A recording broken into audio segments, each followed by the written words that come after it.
झरताटे पानी टाइट रहे पहिले अब सुख के जवानी इ तो कौन से सेट बिया रे ई माल रिजेक्ट बिया रे इ तो कौन से सेट बिया रे ई माल रिजेक्ट बिया रे।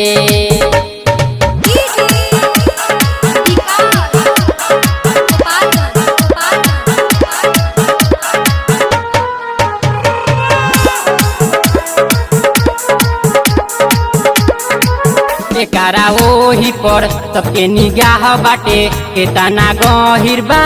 नाही थाह बाटे एकरा ओही पर सबके निगाह बाटे केतना गहिर बा नाही थाह बाटे पूरजे ढीला बावे एकर जोगार देखी के हमरो अथता कपार इ तो कौन से सेट बिया रे ई माल रिजेक्ट बिया रे इ तो कौन से सेट बिया रे ई माल रिजेक्ट बिया रे ई माल रिजेक्ट बिया रे ई माल रिजेक्ट बिया रे।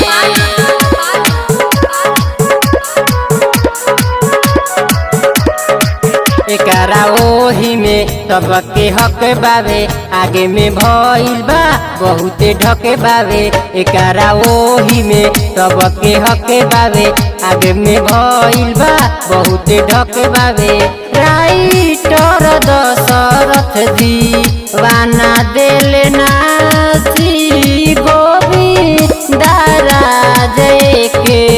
कोई देले बासी इ तो कौन से सेट बिया रे ई माल रिजेक्ट बिया रे इ तो कौन से सेट बिया रे ई माल रिजेक्ट बिया रे। दिने पर दिन एकर झरताटे पानी टाइट रहे पहिले अब सुख के जवानी इ तो कौन से सेट बिया रे ई माल रिजेक्ट बिया रे इ तो कौन से सेट बिया रे ई माल रिजेक्ट